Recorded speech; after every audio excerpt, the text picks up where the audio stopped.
Boleh dah kah? Assalamualaikum warahmatullahi wabarakatuh. Innal hamdalillah nahmaduhu wa nasta'inuhu wa nastaghfiruh wa na'udzu billahi min shururi anfusina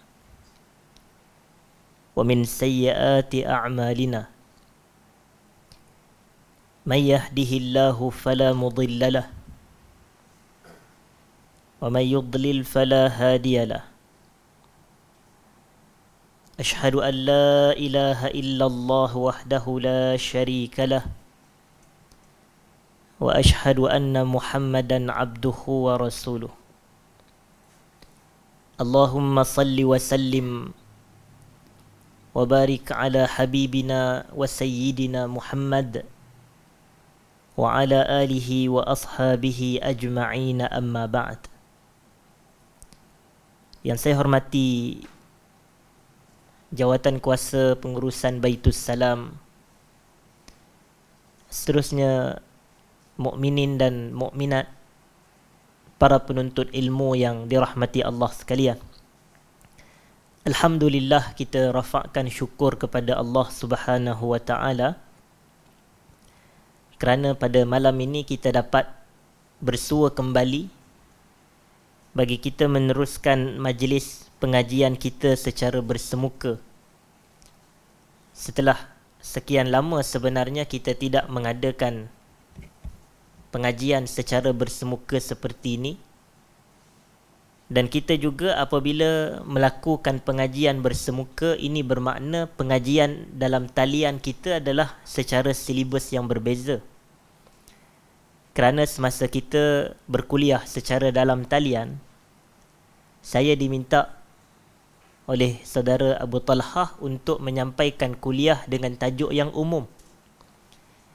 Jadi apabila pengajian secara bersemuka ini hadir kembali, maka saya meneruskan kembali pengajian mukhtasar Zadul Ma'ad fi Hadi Khairil Ibadi sallallahu alaihi wasallam, yang mana kitab ini adalah ringkasan ke atas kitab Zadul Ma'ad oleh Al-Imam Ibn Al-Qayyim rahimahullah. Dan kita juga secara tidak langsung pada malam ini adalah mengadakan kuliah kita di tempat yang baharu, dan Alhamdulillah cantik tempatnya, dan saya rasa lebih bercahaya berbanding di Baitus Salam yang lama dahulu. Dan cahaya dia bukan putih, dia cahaya dia orange sedikit. Jadi munawar insya-Allah. Jadi mudah-mudahan gambar kita pun akan lebih jelas, pengajian pun akan lebih berfokus untuk dilihat dan didengar insya-Allah. Hadirin dan hadirat yang saya kasihi sekalian. Dan saya syukur melihat agak ramai yang hadir pada malam ini. Dan ini adalah ciri penuntut ilmu yang kita suka dan kita nak sebenarnya untuk melahir masyarakat penuntut ilmu seumpama ini. Setelah kita lama tidak bertemu dan berjumpa, maka Alhamdulillah dengan kehadiran, dan kita insya-Allah akan terus pergi kepada perbahasan kitab Mukhtasaru Zadil Ma'ad fi Hadi Khairil Ibad. Sebenarnya hadirin dan hadirat, kita telah memasuki fasal yang ke-18 daripada kitab kita ini. Fasal yang ke-18 ni nak bicara berkenaan dengan faslun fi harasihi sallallahu alaihi wasallam. Fasal pada menjelaskan tentang orang kata haras. Haras ni kalau al-haris adalah bodyguard, pengawal dan penjaga. Jadi haras disebut di sini haras. Sin, haras adalah berkenaan dengan bodyguard Nabi sallallahu alaihi wasallam, para pengawal dan para penjaga Nabi. Nabi ni ada dia punya yang sentiasa mengawal batang tubuh peribadi Nabi, khususnya saat Nabi terlibat mengepalai peperangan. Jadi akan adalah orang yang menjaga Nabi sebab dia orang besar. baginda sallallahu alaihi wasallam. Kalau kita lihat orang-orang besar kita pada hari ini pun ada juga dia punya bodyguard. Bodyguard dah jadi sebagai suatu pekerjaan pun pada zaman sekarang, bahkan sejak zaman Nabi sallallahu alaihi wasallam ada individu yang diamanah dan dipertanggungjawab untuk menjaga batang tubuh Nabi, menjaga pribadi dan jasad Nabi daripada serangan-serangan musuh yang tidak diingini. Lalu kata penulis kitab iaitu Al-Imam Ibnul Qayyim rahimahullah, faminhum Sa'ad ibnu Mu'az radhiyallahu anhu. Antara sahabat yang merupakan guard atau pengawal dan penjaga kepada Nabi ni adalah Sa'ad ibnu Mu'az. Sa'ad ibnu Mu'az. Dan Sa'ad ni kita maklum tentang kisah dan peribadi beliau. Dan sekiranya saya tidak salah, dan sekiranya saya salah harap diperbetul kerana saya ingat ataupun saya menyebut berdasarkan ingatan. Sa'ad bin Mu'az adalah individu yang ketika beliau meninggal dunia, arasy bergegar itu. Jadi ini adalah kisah yang kita biasa dengar. Masyhur kisah tersebut. Dan beliau juga adalah individu yang sepengetahuan saya, dia masuk Islam begitu singkat dan matinya sebagai syahid. Dia masuk Islam sekejap sahaja, tetapi matinya syahid. Dan beliau berperanan sebagai pengawal dan penjaga Nabi ni sallallahu alaihi wasallam pada hari peperangan Badar. Pada hari peperangan Badar. Harasahu yauma Badrin, kata al-Imam Ibnul Qayyim. Mu'az atau Sa'ad ibnu Mu'az ni menjaga Nabi dan mengawal Nabi ketika peperangan Badar. Dan selain daripada itu, dalam kita nak mengenali Nabi kita ini sallallahu alaihi wasallam, antara yang menjaga Nabi juga, yang berperanan sebagai guard atau pengawal kepada Nabi adalah Muhammad ibnu Maslamah. Muhammad ibnu Maslamah. Dan Muhammad bin Maslamah ni dia menjaga Nabi pada hari peperangan Uhud. Pada hari peperangan Uhud. Dan begitu juga dengan seorang lagi yang berperanan dan bertanggungjawab sebagai penjaga Nabi, bodyguard yang mengawal Nabi sallallahu alaihi wasallam adalah Az-Zubair bin Al-Awwam radhiyallahu taala anhu. Az-Zubair ibn Al-Awwam. Dan kita maklum dan ma'ruf Az-Zubair ini adalah juga salah seorang sahabat yang dijamin syurga itu. Sahabat yang 10 yang mendapat jaminan syurga daripada lidah Nabi sallallahu alaihi wasallam. Dan Az-Zubair ni adalah suami kepada siapa? Dia suami kepada Asma bintu Abi Bakrin As-Siddiq radhiyallahu anhu ataupun radhiyallahu anhuma. Kerana Asma dan Abu Bakar keduanya dari kalangan sahabat Nabi sallallahu alaihi wasallam.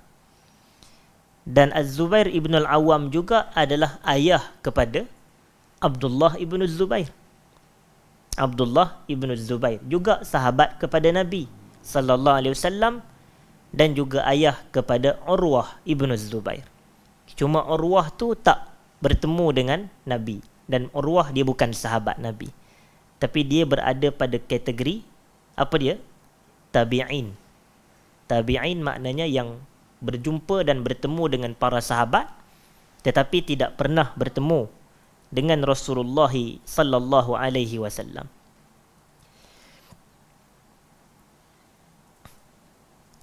Wa minhum Ubbad ibn Bishr, antara yang berperanan dan bertanggungjawab sebagai pengawal Nabi adalah Ubbad ibn Bishr. Dan beliaulah yang sentiasa menjaga dan mengawal batang tubuh Nabi kita sallallahu alaihi wasallam ke mana sahaja baginda pergi kebiasaannya. Tetapi kata Ibnul Qayyim, wa harasahu jama'atun akharuna ghaira haula. Dalam masa yang sama, bukanlah beberapa orang ini sahaja yang menjaga Nabi. Tak, ramai lagi sebenarnya yang menjadi pengawal Nabi ni. Sebab biasanya Nabi ini tak dikawal oleh satu orang. Biasanya banyak yang mengawal Nabi sallallahu alaihi wasallam. Boleh tak saya nak minta air mineral ni, air sejuk, air masak ke kalau ada? Sebab ni air sejuk, air tu pun boleh tu, air kuku ke apa dia tu. Bukan kuku di jari.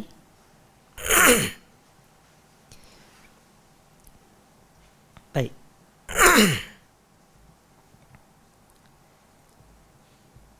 Kemudian hadirin dan hadirat yang dirahmati Allah, saya sambung sedikit. Falamma nazala qawluhu ta'ala, apabila turunnya firman Allah Subhanahu wa taala, yang mana Allah menyebut di dalam surah Al-Maidah ayat yang ke-67, yang mana Allah mengatakan wallahu ya'simuka minan nas, dan Allah yang memberikan ismah. Apa dia ismah? Pemeliharaan, penjagaan, pelindungan. Dan Allah sebut dalam Al-Maidah ayat yang ke-67, wallahu ya'simuka minan nas, dan Allah yang memelihara, menjaga, melindungi kamu daripada manusia dan orang ramai. Jadi bermula daripada turunnya ayat tersebut, kharaja 'alan nas, Nabi kita sallallahu alaihi wasallam keluar pergi bertemu dengan masyarakat orang ramai, fa akhbarahum biha, baginda mengkhabarkan tentang ayat tersebut, bahawasanya Allah memelihara aku dari kejahatan orang ramai.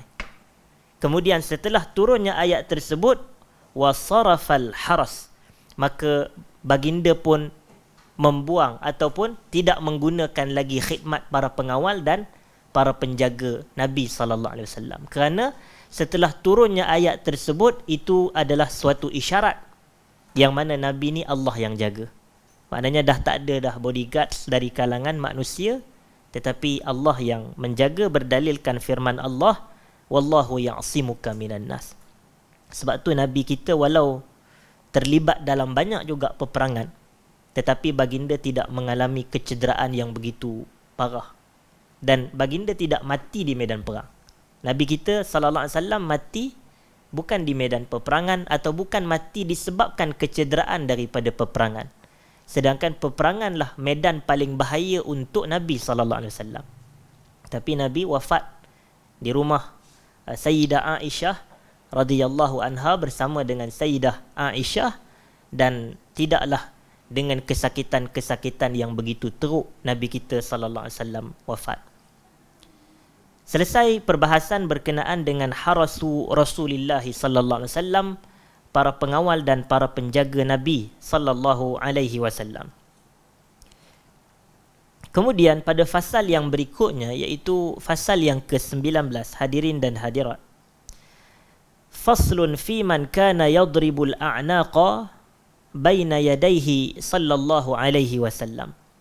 Fasal berkenaan dengan individu-individu yang membunuh manusia di hadapan Nabi sallallahu alaihi wasallam. Yadribul a'naq ni, daraba ni dia pukul ataupun dia menghentam. Al-a'naq pula adalah kata banyak ataupun plural daripada kalimah, iaitu al-unuq. Contoh. Jadi itu adalah petanda leher ataupun tengkuk ni. Jadi maknanya kalau yadribul a'naq, dia adalah membunuh manusia lah. Tapi membunuh ni bukan saja-saja jumpa orang tepi pasar tu dia bunuh, tak. Membunuh di tempat, iaitu medan perang. Pembunuhan tu berlaku di medan perang, dan ia berlaku di hadapan Nabi sallallahu alaihi wasallam.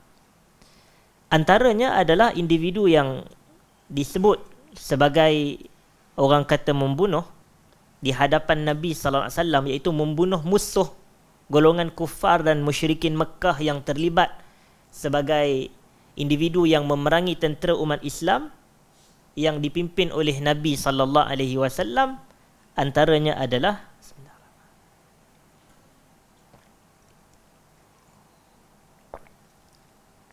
Sayyiduna Ali ibnu Abi Talib radhiyallahu anhu.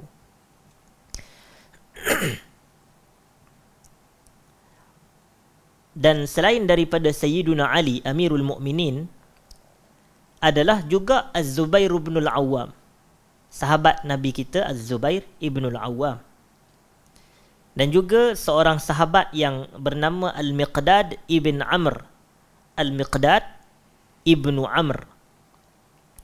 Selain daripada itu juga adalah Muhammad ibnu Maslamah, yang kita kata sebagai apa tadi kepada Nabi? Sebagai pengawal dan bodyguard kepada Nabi sallallahu alaihi wasallam. Beliau juga pernah memancung leher musuh di hadapan keberadaan Nabi sallallahu alaihi wasallam. Selain daripada itu adalah Asim ibnu Sabit dan juga Ad-Dhahhak bin Sufyan Al-Kilabi. Ad-Dhahhak bin Sufyan Al-Kilabi. Jadi inilah antara beberapa individu yang disifatkan sebagai pernah orang kata membunuh musuh-musuh Islam di medan peperangan dengan keberadaan Nabi kita sallallahu alaihi wasallam, iaitu baginda melihat kepada peristiwa tersebut. Baginda melihat kepada peristiwa tersebut. Kemudian hadirin dan hadirat yang saya hormati sekalian, selesai kepada fasal tersebut, kita pergi kepada faslun fi man kana ala nafaqatihi wa khatamihi wa na'lihi wa siwakihi wa man kana ya'zanu alaih wa man kana ya'zanu alaih. Yang mana disebutkan di sini terjemahannya adalah fasal berkenaan dengan golongan yang ataupun individu-individu yang bertanggungjawab untuk menguruskan nafkah Nabi sallallahu alaihi wasallam, dalam erti kata belanja Nabi, dan juga individu yang bertanggungjawab menjaga cincin menjaga cop Nabi sallallahu alaihi wasallam, dan juga na'lihi, selipar Nabi ataupun sandal Nabi, wasiwakih, dan juga siwak Nabi sallallahu alaihi wasallam atau kita sebut sebagai kayu sugi itu, wa man kana ya'zanu alaih, dan mereka yang meminta izin kepada Nabi sallallahu alaihi wasallam. Dan disebut individu-individu ini yang terlibat dengan kepribadian Nabi kita sallallahu alaihi wasallam, antaranya dikatakan kana Bilalun ala nafaqatih. Bilal bertanggungjawab menguruskan perbelanjaan Nabi sallallahu alaihi wasallam. Dan Bilal di sini merujuk kepada Bilal ibnu Rabah. Bilal ibnu Rabah, iaitu salah seorang daripada muazzin, tukang azan Nabi sallallahu alaihi wasallam. Dan masyhur Bilal ini sehingga setiap masjid ada Bilal. Walaupun Bilal bukan suatu, Bilal tu nama, dia bukan suatu jawatan, tetapi orang kita letak Bilal sebagai jawatan. Tak salah pun, uruf masyarakat orang kita lebih selesa dengan Bilal berbanding sebutan muazzin. Tapi kalau biasa saya kuliah, dalam salutation, dalam ucapan aluan kita, biasa saya akan kata para imam dan muazzin, supaya nak ke tengah dan biasakan kepada masyarakat kita ni bahawasanya muazzin tu adalah tukang azan. Kalau orang kita kata, maknanya kenapa tak sebut tukang azan? Boleh je kalau kita nak melayukan, sebab orang kita kan asal sebut muazzin apa semua, dia kata ni Arabisasi ni. Dia kan marah Arabisasi sekarang ni. Jadi mungkin kita nak kena sebut muazzin dalam bahasa Inggeris pun tak tahu apa dia tak. Tetapi maknanya kita panggil je lah. Cuma saya sekadar nak sebut saja. Imam, ustaz pun semua dalam bahasa Arab. Jadi kalau kita nak ikut sangat kepada perjuangan yang kita pun tak tahu apa dia, tak boleh nak Arabisasi lah apa. Kita bukan Arabisasi pun. Cuma kita guna istilah tu dan masyarakat dah biasa. Dan kita ni diajar supaya bercakap dengan orang ramai ni ikut kepahaman dia lah. Khatibun nas ala qadri uqulihim, berbicara dengan orang ramai ikut kadar akal mereka. Jadi tak ada salah. Maka saya kalau dalam tu biasa saya akan kata para imam dan para muazzin. Muazzin tu adalah jawatan. Tapi kalau orang kita para imam dan Bilal, itu kefahaman masyarakat faham. Tetapi mungkin dari sudut ketepatan lorah tu, Bilal ni nama orang, bukan nama jawatan atau tugas tukang azan tersebut. Tapi Allah angkat Bilal. Tak pelik lah. Allah angkat dia. Sehingga nama dia menjadi begitu hebat. Sebegitu, kalau orang dengar azan je, Bilal. Azan je, Bilal. Okey. Itulah. Mungkin sebab Bilal ni dia lebih special jemaah. Ataupun lebih masyhur. Sebab kita pun maklum sebenarnya, dan kita dah bahas berkenaan dengan fasal berkenaan dengan muazzin Nabi pada beberapa kuliah yang lepas, kalau tuan-tuan masih ingat. Kita kata muazzin Nabi ni ada 4 orang. Dia ada Abu Mahzurah, ada Sa'ad Al-Qaras, ada Abdullah ibnu Ummi Maktum, dan juga Bilal bin Rabah ini. Tapi sebenarnya daripada 4 tu pun yang kita kenal ada 2 je. Abu Mahzurah pun kita tak berapa kenal sangat. Sa'ad Al-Qaras pun kita tak berapa kenal. Sebab mereka berdua ni adalah tukang azan Nabi di luar Madinah. Tapi ketika Nabi di Madinah, tukang azan Nabi ada 2 sahaja, iaitu Abdullah bin Ummi Maktum dan juga Bilal bin Rabah. Tapi sebab masyarakat kita ni mungkin lebih kenal Bilal ni sebab banyak kisah-kisah dia yang tersebar dalam kalangan masyarakat. Walaupun kita tak pasti riwayat tu sahih ataupun tidak, yang kadang ada orang kita azan, lepas tu dia kata ini cara azan Bilal, yang mana azan dia versi tak bersambung tu, Allahu Akbar, Allahu Akbar, macam tu contoh. Jadi orang kata ni azan Bilal. Lepas tu banyak kisah-kisah yang agak menyedihkan, sensitif, yang terkait dengan emosi kita ni bila dengar tentang kisah Bilal tersebut. Antaranya iaitu kisah selepas wafatnya Rasulullah sallallahu alaihi wasallam. Bilal ni dia tak nak azan sebab bila dia sebut asyhadu anna Muhammadar Rasulullah, kemudian dia tak boleh nak habiskan bacaan dan lafaz tersebut kerana dia rasa sedih mengenang Nabi sallallahu alaihi wasallam. Dan ini adalah beberapa riwayat. Cuma riwayat ni macam kita maklum, ia dikritik kesahihan dia kerana ia diriwayat dalam kitab-kitab sirah. Sebahagian ulama mengatakan ia tidak sahih. Cuma itulah, tetapi bila dia diceritakan, tuan-tuan, kalau tuan-tuan perasan, ada sesetengah penceramah kita, asatizah kita ni, dia pandai berceramah. Dan bila dia berceramah tu, kemudian adalah pula editing. Daripada, tak kisahlah daripada mana-mana, tapi ada edit, dia campur lagu ting ning ning ning, contoh. Tapi itu lagu apa dia? Itu lagu lain kot. Tak sedih pun lagu tu. Itu lagu macam takut pula kan. Tetapi katalah ada lagu yang maknanya ada latar belakang, background music contohlah, ataupun sounds. Jadi dia akan, orang kata, membangkit emosi. Lepas tu masyarakat kita dengar cerita tentang Bilal dan seumpamanya. Maka Bilal ni dia jadi begitu masyhur dan sangat terkenal dalam kalangan masyarakat kita ini berbanding dengan yang lain. Sebab Ibnu Ummi Maktum pun dia tak ada apa cerita sangat tentang dia. Tapi banyaklah juga Ibnu Ummi Maktum ni, kalau kita nak ceritakan kalau kita nak cerita tentang Ibnu Ummi Maktum ni, setiap kali Nabi jumpa dia, Nabi akan ucap, Nabi kata marhaban biman atabanillahu fih. Selamat datang kepada individu yang mana Allah menegur aku disebabkan diri dia. Itu Nabi setiap kali jumpa je Ibnu Ummi Maktum ni, Nabi akan kata marhaban biman atabanillahu fih. Sebab ayat Quran yang menceritakan abasa wa tawalla. Abasa wa tawalla. Abas ni Nabi bermasam muka. Wa tawalla, dan Nabi beralih. An ja'ahul a'ma, ketika datang kepadanya seorang lelaki yang buta. Siapa? Itu Ibnu Ummi Maktum.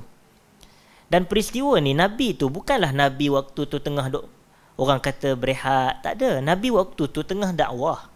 Nabi tengah dakwah. Bila dakwah Nabi ni, Nabi fokus dan Nabi bersungguh. Nabi nak benar tarik kepada masyarakat yang baginda dakwah pada waktu itu, benar nak ajak dia dan mereka ini kepada Islam. Tiba-tiba waktu tu macam timing tak berapa kena. Tapi Tak mustahil Ibn Mas'ud, Ibn Ummi Maktum ni dia bukan nampak ada orang ke tak ada orang, mana dia tahu. Tapi ketika Nabi tengah tu, tiba dia tanya soalan pula. Bila dia tanya soalan dia ni macam agak mengganggu Nabi SAW. Dan Nabi diam, Nabi tak fokus kepada dia. Jadi Ibn Ummi Maktum ni pun dia pun berbalik dan dia seolah dia macam terasa hati sedikit. Lalu Allah tegur perbuatan tersebut. Itulah antara sebab turun ayat abasa wa tawalla itu. Jadi Allah menegur perbuatan tu, tapi ini ada satu ibrah, pengajaran kepada kita. Kalaulah perbuatan masam muka kepada orang buta pun Allah tegur, macam mana kita masam muka kepada orang yang celik? Dia tu tak nampak pun Ibnu Ummi Maktum. Kalau Nabi masam muka, cebek muka dengan dia bukan tahu pun. Tapi siapa tahu? Allah tahu. Dan Allah tahu, Allah tegur. Jadi maknanya kalaulah dengan orang yang buta pun kita tak boleh untuk mencebek masam muka, apatah lagi dengan kadang kita ni dengan sesama kita. Tengok dia pun asal nampak muka je macam tu. Dia berpaling muka. Berpaling dengan memek yang benci ataupun tak suka. Maka perbuatan ni lagi sepatutnya ditegur.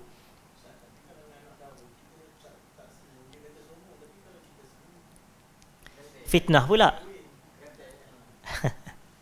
Dalam situasi sebegini, kita kata gini, sahabat kita, saudara Abu Talha, dalam situasi sebegitu, kita kena ingat orang lelaki dan orang perempuan juga, dia ada satu istilah fiqhur rajul fi af'ali.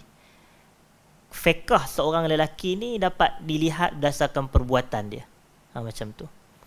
Fiqh ni macam saya selalu sebutlah kefahaman beragama. Jadi macam mana kita nak detect si fulan ni faham agama ke tak faham agama berdasarkan perbuatan dia. Jadi balik kepada isu senyum tadi.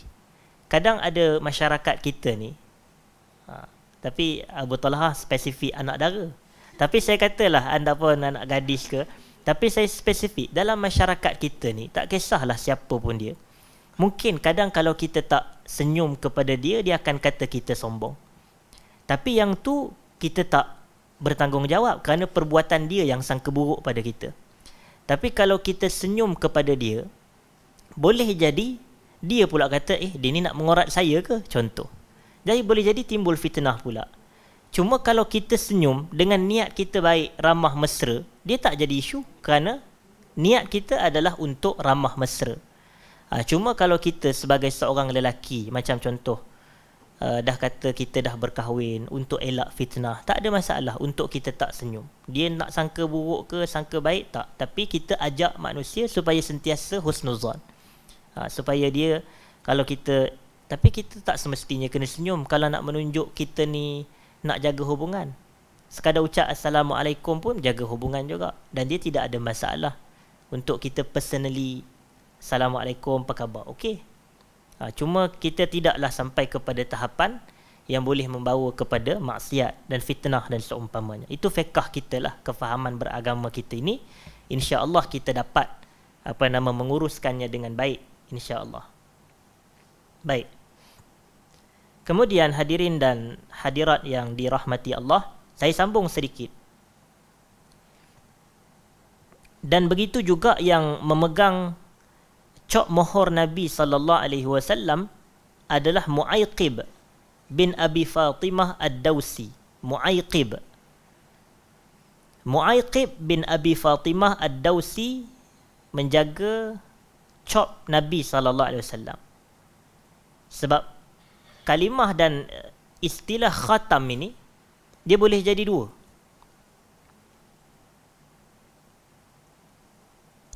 Ataupun saya minta maaf, dia kadang ada satu istilah tu cincin. Tetapi khatam ni, wallahu a'lam, saya rasa lebih kepada cop. Cop mohor tu. Cap ataupun cap mohor ataupun cop mohor itu. Yang baginda gunakan dalam urusan surat menyurat, urusan-urusan rasmi sebagai seorang pemerintah. Baginda ada cop. Jadi oleh kerana itu yang baginda gunakan. Tapi sebahagian juga mengatakan yang cop Nabi adalah cincin Nabi. Sebab kan cincin tu di atas tu yang ada sebahagian kita ni lihat ada Allah, Rasul Muhammad. Betul tak? ke Allah Muhammad Rasul. Macam itulah lebih kurang. Jadi ukiran tu. Jadi begitu dia punya. Jadi sebab tu maksud saya adalah pada perkataan khatam ni tadi. Khatam ni diguna juga untuk cincin, tu maksud saya. Jadi dalam masa yang sama ia adalah chop, mohor yang digunakan dengan cara sebegitu yang ditunjukkan oleh Haji sebentar tadi. Jadi kita nampaknya itu sebahagian riwayat menyebut berkenaan dengan hal tersebut. Baik.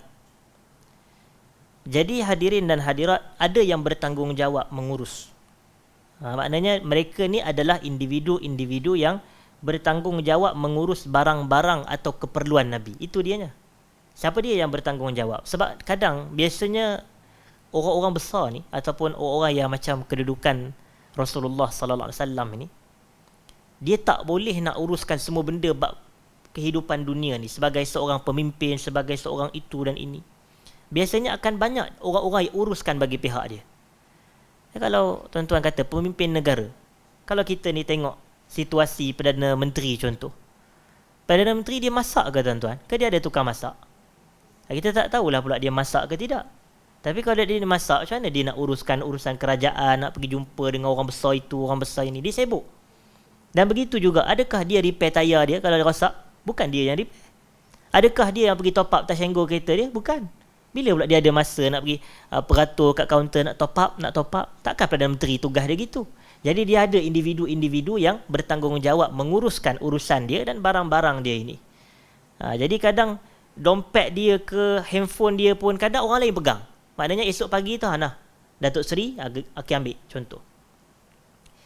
Kemudian yang menjaga dan menguruskan berkenaan dengan siwak dan selipar Nabi sallallahu alaihi wasallam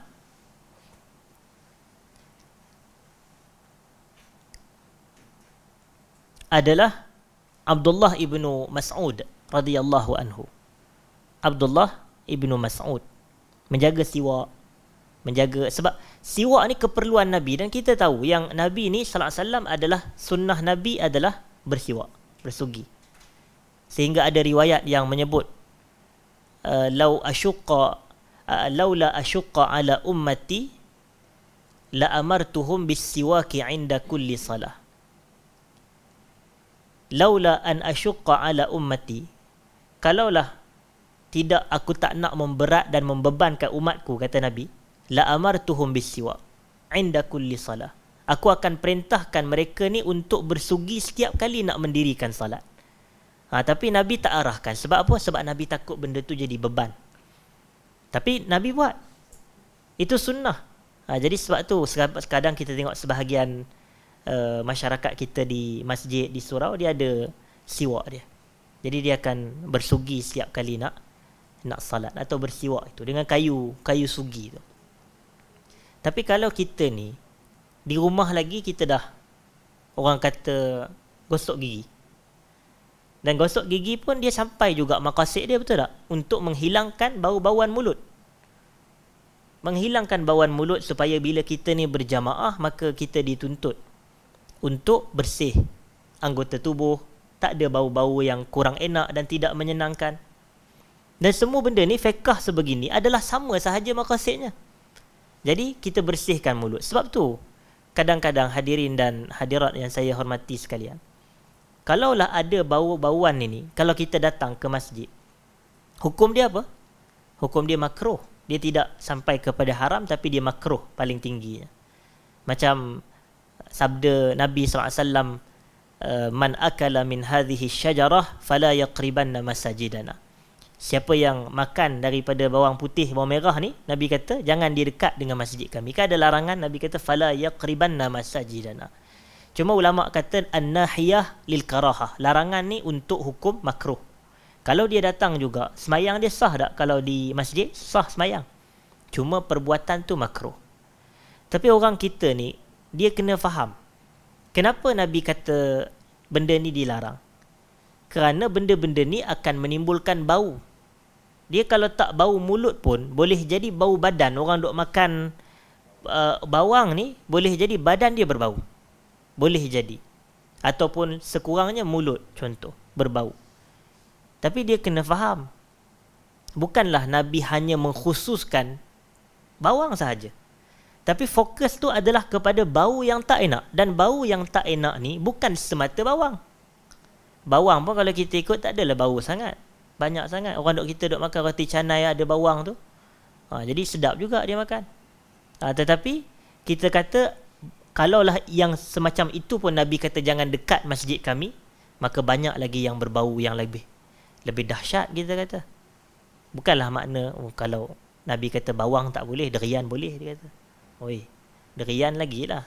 Makan tu okey, tapi pak belahak tu. Makan tu okey lagi, pak belahak waktu nak semayang tu. Jadi oleh kerana itu, ni lebih makruh lagi lah. Dan tidak disukai. Maka fiqh kita kena faham gitu. Maknanya kalau bukan setakat tu je, maknanya kalau badan kita, mulut kita ada bau dengan bau-bau lain, hilangkan dulu. Maknanya kalau kata orang yang isap okok ke wal'iyadzubillah, jadi dia kalau ada, dia tahu bau asap okok ni tak sedap, maknanya dia akan orang kata tak selesa, bau dia tak ni. Jadi kena bersihkan dulu. Bukannya aku nak isap okok lah, sebab apa? Malas pergi masjid. Sebab Nabi kata tak boleh pergi masjid. Bagi orang yang ni jangan dekat. Janganlah salah faham gitu. Itu maknanya hadis tu nak bagi kepahaman tu, kepahaman kita mesti betul. Hadis sahih, kefahaman kita pun kena sahih juga. Sebab orang kita ni dia dalil dia sahih, tapi kepahaman dia banyak tak betul. Dia kata macam baca surah Yasin ayat yang ketiga tu, innaka laminal mursalin, sesungguhnya kamu adalah dari kalangan rasul. Dia pun dakwa saya lah rasul tu. Dia kata. Dan Allah kata wama arsalna kami tidak utuskan rasul melainkan dari kalangan setiap kaum tu ada rasulnya. Walaqad ba'asna fi kulli ummatin rasul ataupun rasula. Kami utuskan pada setiap umat ada rasul. Maka dia kata saya adalah rasul bagi umat Melayu, dia kata contoh. Dalil tu betul lah ayat Quran. Ayat Quran ni suci, sahih. Tapi apa yang tak betulnya? Kepahaman dia tu tadi. Siapa pula yang dakwa dia rasul Melayu? Tak betul.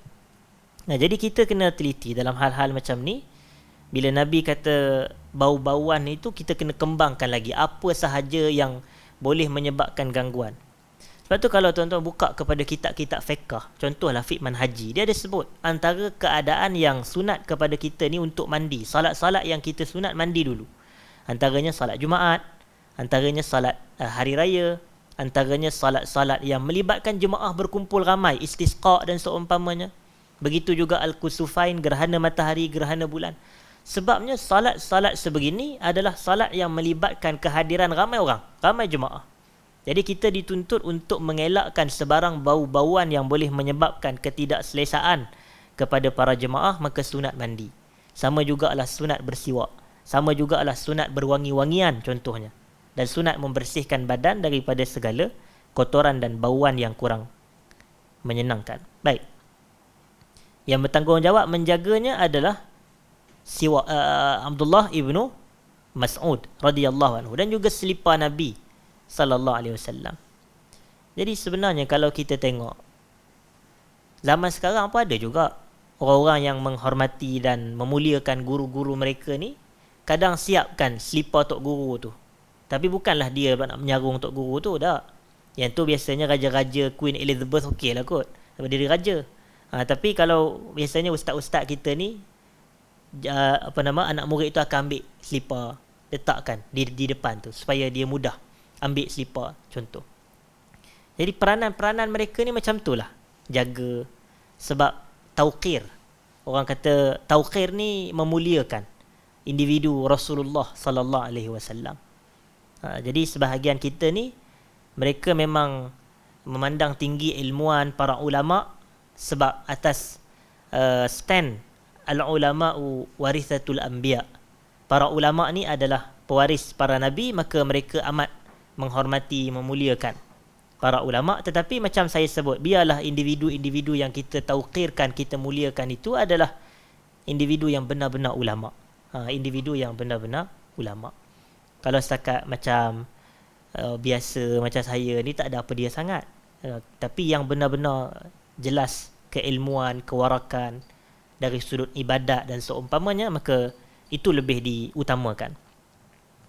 Kemudian waman kana ya'zanu alaih. Waman kana ya'zan alaih ni hadirin dan hadirat. Kadang-kadang Nabi kita ni kan baginda biasa beruzlah, bersendirian untuk fokus kepada ibadat, kerohanian Nabi sallallahu alaihi wasallam dan salat Nabi. Jadi kalaulah Nabi uzlah, Nabi nak menyendiri ni, akan ada penjaga pintu. Yang mana bila ada orang nak jumpa Nabi, dia akan tanya dulu. Maknanya dia akan tanya dahulu untuk Nabi ni nak jumpa ke tak jumpa. Itu yang dia kata waman kana ya'zan alaih ni. Orang yang memberi keizinan untuk bertemu dengan Nabi sallallahu alaihi wasallam. Baik. Jadi selesai.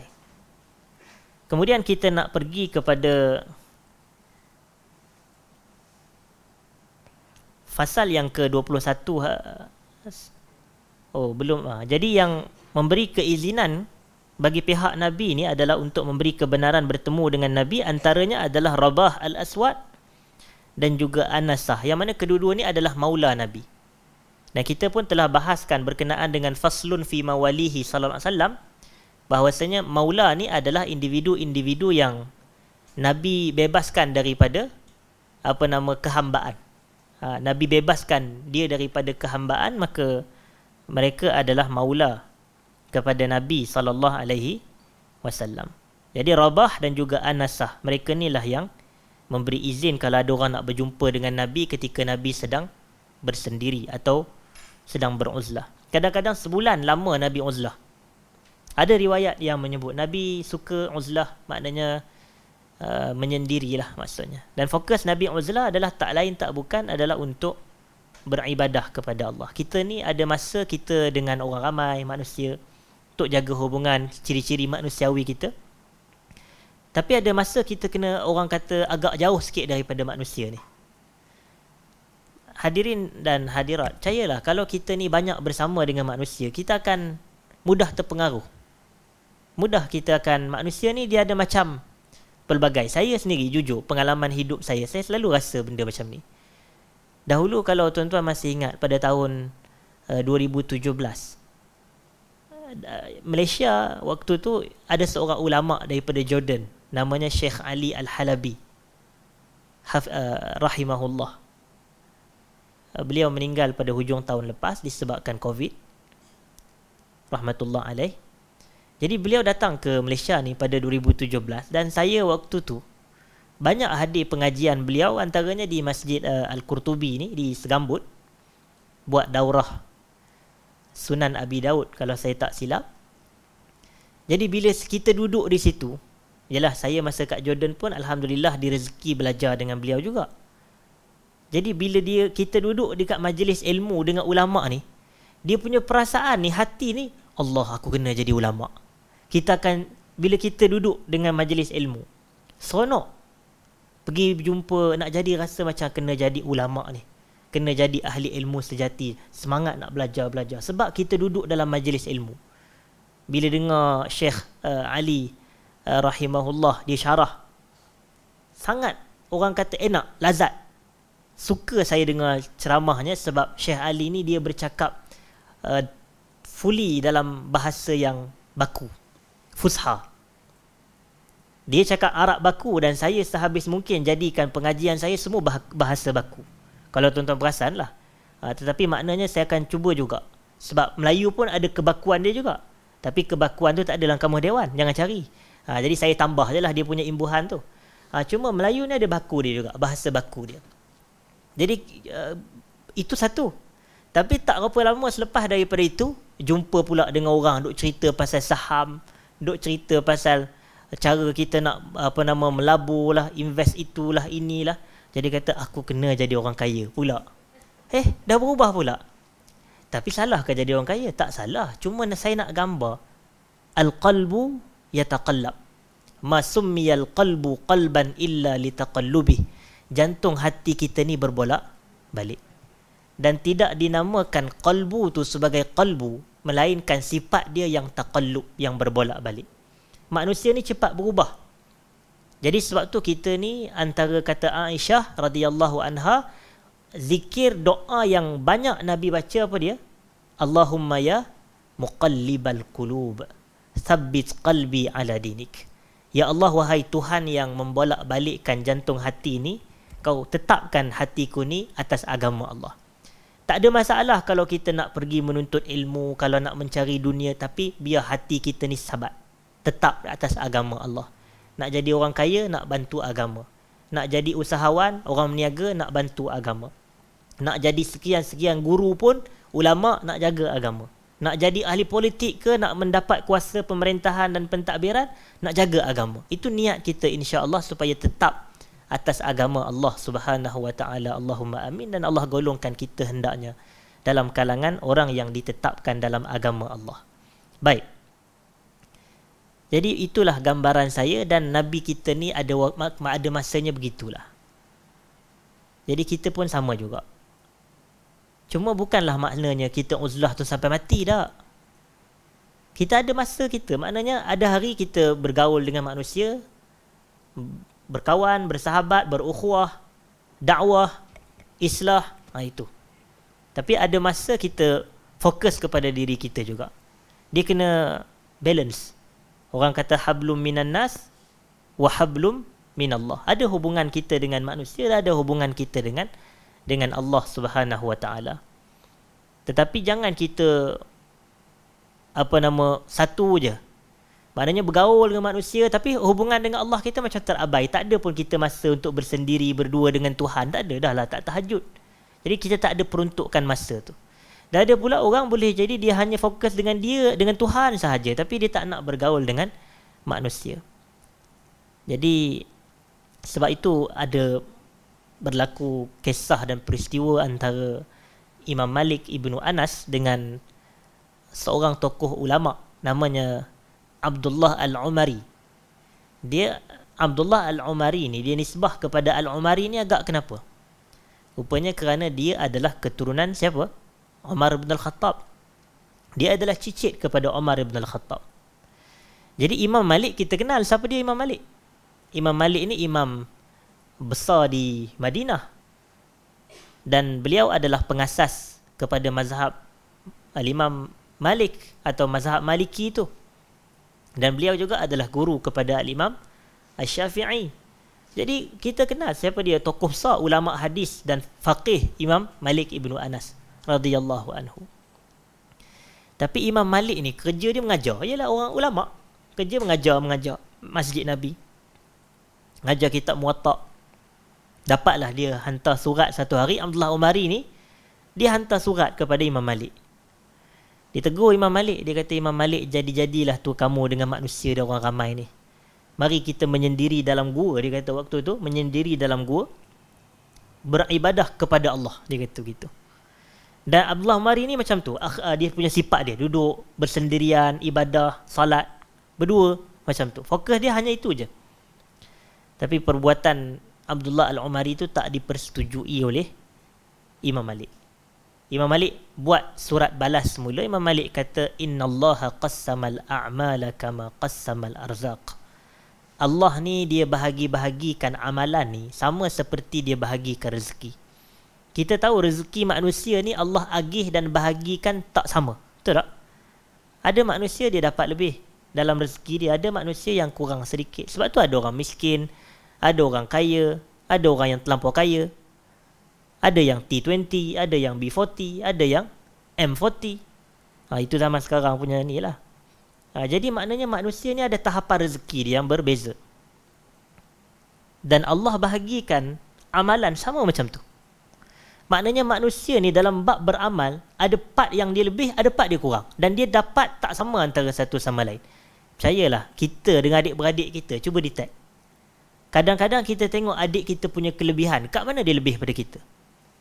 Rupanya contoh, dia rajin baca Quran. Kita ni lemah sikit. Tapi bab kita pula, kita rajin puasa sunat. Tengok orang lain pula, dia lebih kat kita dari sudut dia rajin sedekah. Kita pula lemah dalam sedekah. Contoh. Tapi benda-benda ni adalah maknanya, Imam Malik dia kata apa? Ada orang yang dimudahkan oleh Allah dalam jihad, tapi dia lemah dalam bab puasa sunat, contoh.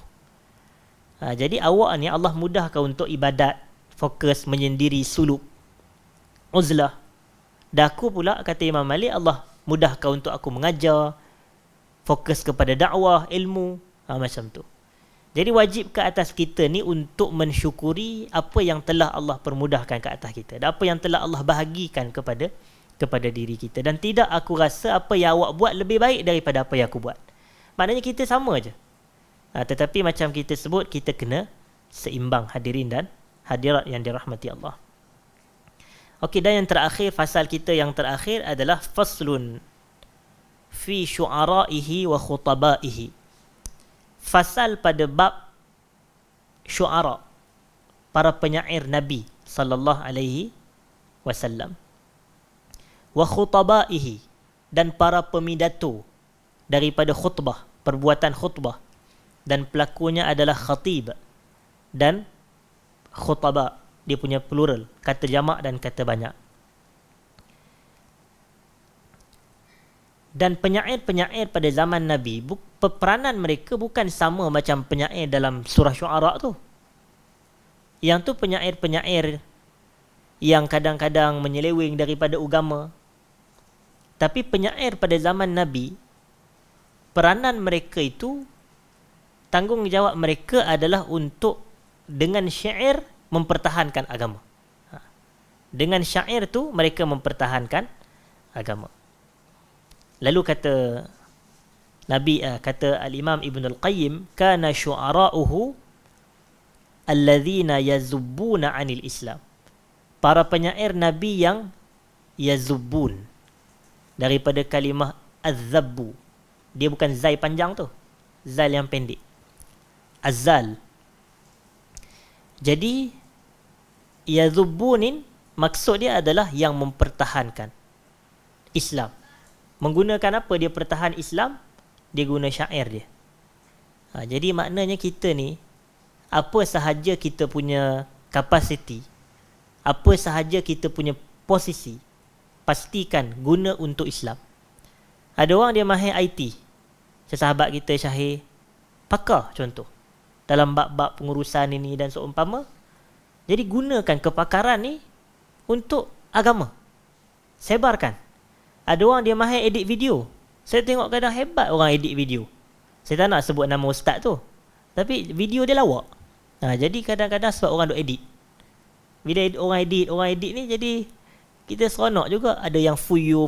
Jadi saya kata, macam mana dia boleh buat jadi video ada fuyo. Jadi kita tengok, oh lawak. Jadi rupanya ada pakar edit. Tapi kadang orang tu edit nak jatuh ke orang tu je. Tapi kita janganlah edit nak menjatuh manusia ni. Kita edit ni untuk orang kata dakwah, tambah selingan-selingan sikit. Jadi biar video tu jadi menarik. Bila video menarik, ramai orang tengok. Betul, orang kenal ustaz ni. Bila orang kenal ustaz ni, orang mula check latar belakang dia. Orang kaji-kaji, oh bagus ustaz ni. Bila tengok bagus, ilmu dia ni, orang pun ramai tengok. Tak pasal-pasal jadi da'i sejuta umat. Macam tu. Sebab apa? Dia jadi da'i sejuta umat sebab boleh jadi video-video dia menarik dan disebar oleh siapa dia? Pakar-pakar di sebalik IT, di sebalik tabir ni. Pakar-pakar IT di sebalik tabir. Dan orang tu niat dia apa? Niat dia adalah untuk dakwah. Niat dia untuk agama Allah. Untuk sebar luaskan Islam. Boleh jadi dia mungkin dia kata, saya ni tak apa ada ilmu sangat, tapi dakwah, usaha-usaha dia Allah nilai, dan Allah tak akan pernah abai dan alpakan akan jasa-jasa ni. Saya selalu duk fikir, banyak benda dalam urusan-urusan dakwah Islam ni adalah kerana ramai orang yang main peranan dia. Dan dia main peranan atas posisi masing-masing. Yang kawan ni buat itu, yang kawan ni buat ini, yang kawan ni buat ni, akhirnya berjaya. Macam kalau dulu-dulu punya majlis kenduri. Sekarang majlis kenduri catering je. Bagi duit, mudah selesai masalah. Kita tak payah pening-pening. Tapi kalau zaman dahulu, sekarang pun masih ada di kampung-kampung dan seumpama, mereka ni, orang kata gotong royong. Buat majlis kenduri kahwin. Tapi tengok gotong royong. Yang kawan ni peranan ni, kawan ni peranan ni, kawan ni peranan ni.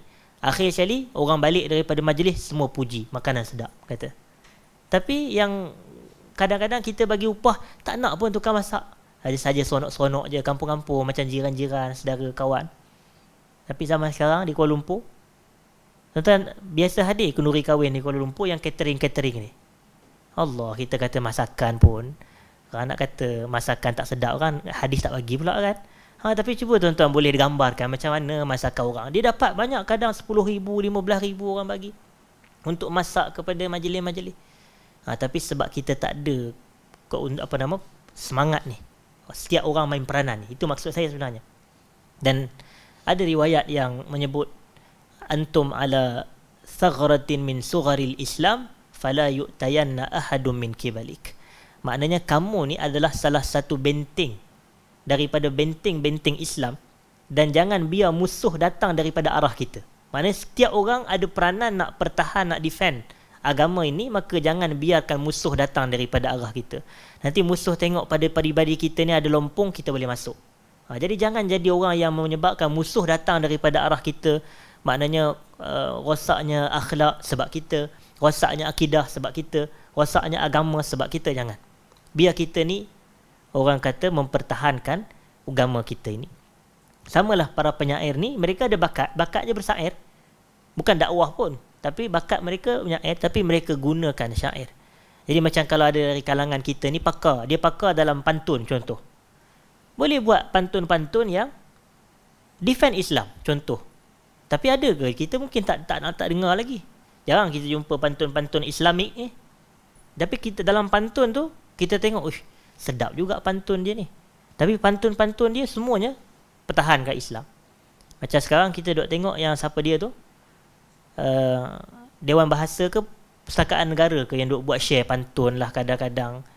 Tapi dia buat pantun kadang-kadang, bila Liverpool kalah, dia adalah buat ayat-ayat dia, ibarat pulang ke lumpur lah, apalah contoh-contoh. Jadi orang yang peminat Liverpool yang tu, dia sukalah benda tu. Tapi takkan dia kalah boleh suka. Tapi maknanya, asal ada peristiwa-peristiwa yang penting, kalau MU kalah ke, dia post pasal esok tu, kawan ni masuk gua. Jadi ada ayat-ayat dia kan. Jadi benda-benda ni menarik minat. Tapi kita tak guna untuk contoh dakwah ke, untuk agama ke, untuk manhaj ke. Patut kita boleh buat kalau kita pakar lah. Saya pun tak pandai berpantun. Tapi kalau orang yang ada pakar dalam pantun dan dia ikut kepada dakwah sunnah kita ini, kepada manhaj kita ini, patut dia boleh usahakan. Maknanya setiap lapangan tu ada dia punya usaha-usaha dia. Yang saya nak cerita tu sebab kadang bila saya hadir ke kuliah, ialah macam ni. Orang ni dia jaga mic, orang ni jaga siar raya, orang ni jaga, dia turun tunggu kat bawah contoh. Maknanya setiap orang ada peranan dia. Maknanya kawan ni tugas dia adalah untuk ambil ustaz, kawan ni adalah untuk parking ustaz, kawan ni adalah untuk air ustaz contoh. Jadi setiap orang tu ada dia punya peranan. So saya kata ini semuanya saham-saham pahala ni. Dia ada saham dalam pahala insya-Allah. Dan antara mereka para penyair tu adalah Ka'ab ibnu Malik radhiyallahu anhu. Dan Ka'ab ni memang orang yang pakar dalam bab-bab syair ni. Syair ni boleh kata bahasa Arab lah. Maknanya kelunakan dan kesantunan bahasa. Kita kalau kita dengar orang-orang yang pakar dalam bahasa ni, kita tengok cakap si A. Samad Said tak sama dengan cakap kita. Cakap dia lain sikit. Kalau tengok cara dia bercakap lah. Tapi lama dah tak dengar dia. Dulu selalu je semayang Masjid Negara. Sekarang dah huzur jemaah. Jadi tak ada dah.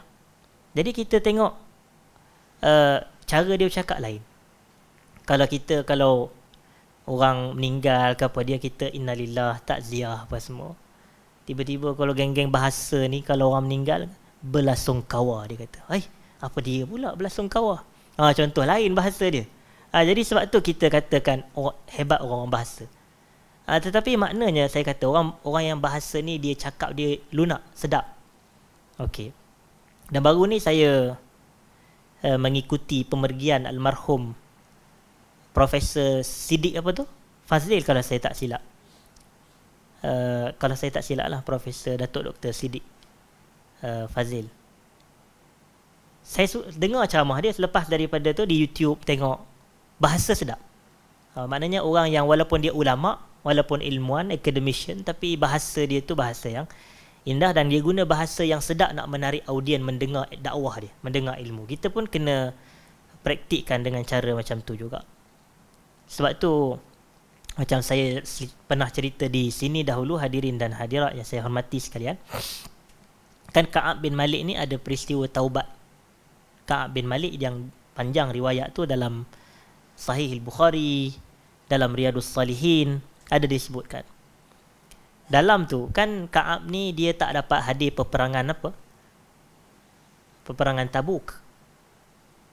Dan bila dia tak dapat hadir tu atas beberapa faktor, dia kata kerana cuaca panas waktu itu, dan cuaca panas ni musim buah dia ada, kebun, itu. Dan satu lagi, Tabuk ni begitu jauh, tempatnya begitu jauh, dan satu lagi tentera umat Islam ni dah ramai sangat. Jadi kalau tentera umat Islam dah ramai waktu tu, kalau dia tak pergi tak apalah kot. Betul tak? Macam kita lah, kalau kita pergi masjid, imam tu bagi tahu, lepas ni kita ada semayang jenazah. Lepas tu kita tengok langsung, dah 3-4 sah dah, kita balik lah, kata. Tapi maknanya kita kadang-kadang kalau tengok orang lain ramai dah buat, kita tak payah buat lah. Tengok ramai ada orang sedekah kat tabung, malah contoh. Tapi itu antara manusia, biasalah. Tapi akhirnya sampai sahaja di Tabuk, Nabi SAW tanya, apa dibuatnya dak Ka'ab ni? Tapi tak adalah Nabi cakap begitu. Tapi maknanya apa Ka'ab buat? Apa yang Ka'ab buat? Kemudian ada seorang lelaki tu, agak nakal sikit lah. Dia kata, habasahu burdah. Dia Ka'ab ni, dia tengah dikurung oleh baju dia, baju tebal dia tu. Contoh. Maknanya baju mahal dia. Kemudian ada seorang sahabat, dia pertahankan Ka'ab. Dia kata, bi sama kult, teruk apa yang kamu cakap tu. Dia kata, ma'alimna bihi illa khaira. Kami tak tahu tentang Ka'ab ni melainkan baik-baik je. Itu sahabat yang sejati lah. Orang dia pertahankan. Bila orang fitnah kawan dia tu cakap buruk pada kawan dia, dia pertahankan. Kemudian bila sampai je ke Madinah, Nabi SAW tanya masing-masing kenapa sebab tak hadir perang. Akhirnya Ka'ab ni dia kata, wahai Rasulullah, aku ni kalau nak bercakap dengan kamu, aku boleh cakap sampai kamu percaya apa yang aku cakap, macam tu. Maknanya kalau dia tipu pun dia boleh belik-belik tu, maknanya ayat dia pandai cakap lah. Maknanya dia pandai susun atur bahasa, dia syair, penyair. Dia kata, li'anni qad u'titu jadala, aku ni telah dikurniakan kehebatan berpidato, dia kata. Bercakap, ada debate. Tapi dia kata, aku takut nanti kalau aku tipu kamu, nanti esok Allah bagi tahu kepada kamu, dan kamu tahu kamu marah pula aku lagi. Dia tak nak jadi sampai tahap begitu. Dan akhirnya dia jujur. Dan bila dia jujur, Allah terima taubat dia setelah berapa puluh hari, 50 hari tu berlalu. Allah terima taubat. Lalu dia tanya kepada Nabi SAW, aminallah amin indik, taubat ni daripada Allah ke daripada kamu wahai Rasulullah? Maka Nabi SAW kata, bal min indillah, bahkan taubat ni datang Allah yang bagi.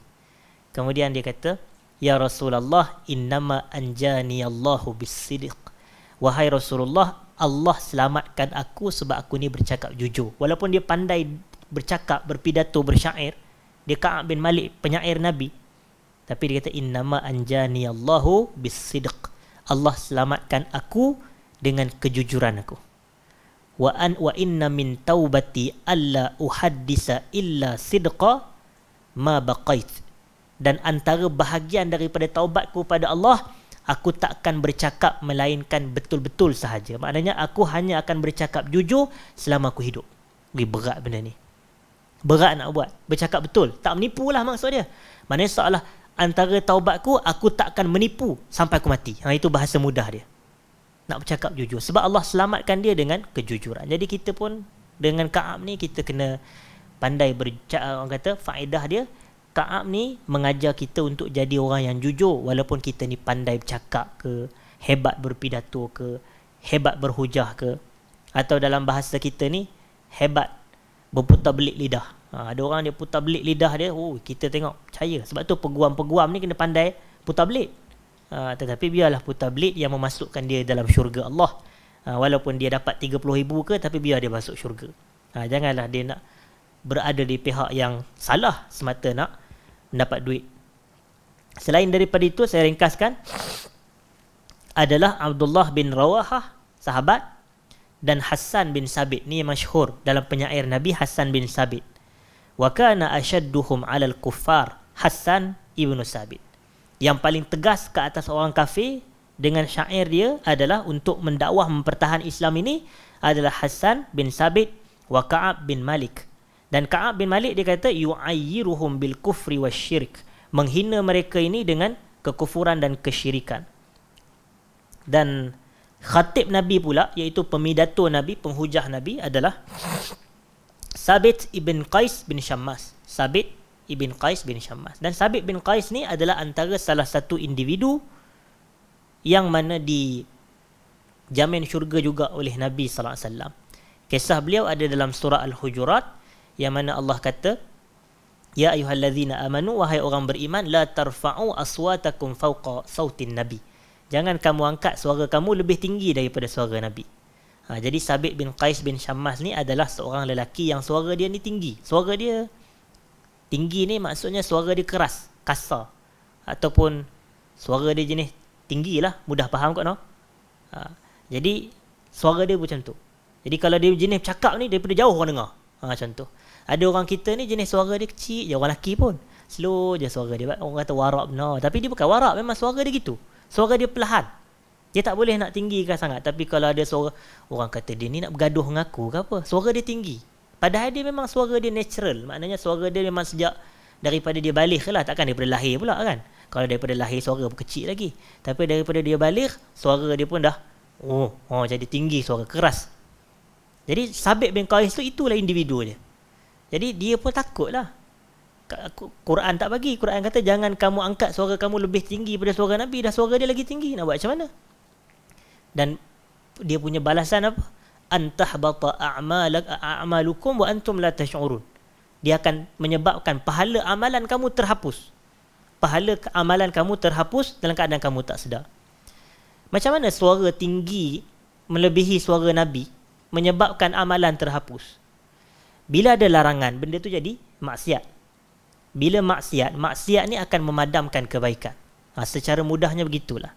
Sebagaimana kebaikan memadamkan kejahatan, innal hasanati yuzhibna sayyi'at, macam itulah maksiat yang kita buat boleh memadamkan kebaikan-kebaikan. Kalau tak percaya, cuba tuan-tuan maki orang sekali. Tapi janganlah maki. Tapi kalau kita maki orang, percaya tak? Kebaikan kita ni terhadap dia seolah-olah terhapus. Bila sekali kita buat jahat pada dia, apa yang kita belanja dia makan, apa yang kita tolong dia, apa yang kita bantu dia waktu dia susah, tapi tiba-tiba kita buat jahat sekali je pada dia. Itulah seakan-akan isyarat kejahatan memadamkan kebaikan. Seolah-olah gitulah. Tetapi itulah yang antaranya bila dia buat maksiat, amalan dia terhapus. Jadi Sabit bin Qais ni duduk dalam rumah dia menangis apa semua. Dia kata, aku takut amalan aku terhapus dalam keadaan dia tak sedar. Nabi tanya, mana Sabit ni? Lama tak nampak. Kemudian orang pun bagi tahu, orang kata Sabit. Kemudian Nabi panggil Sabit, Nabi bertemu dengan dia. Nabi kata, ya Sabit, ama tarda an an ta'isha sa'idan wa tuqtal syahidan wa tadkhulul jannah. Wahai Sabit, tak redakah kamu untuk kamu ni hidup bahagia, kamu mati syahid dan kamu masuk syurga? Maknanya Nabi sebut, kamu tak reda ke kalau kamu ni hidup bahagia, mati syahid dan kamu masuk syurga? Jadi itu adalah dalil yang menunjukkan Sabit adalah salah seorang sahabat Nabi yang dijamin syurga walaupun tak termasuk dalam 10 yang masyhur itu. Jadi banyak lagi sebenarnya sahabat yang dijamin syurga. Wallahu ta'ala a'la wa alam. Jam pun dah pukul 10.38. Jadi saya rasa cukup sekadar itu perbahasan kita pada malam ni. Saya minta maaf jika ambil masa lebih daripada 8 minit daripada masa yang dijadualkan. Aqulu qawli hadza astaghfirullahal azim li wa lakum. Assalamualaikum warahmatullahi wabarakatuh.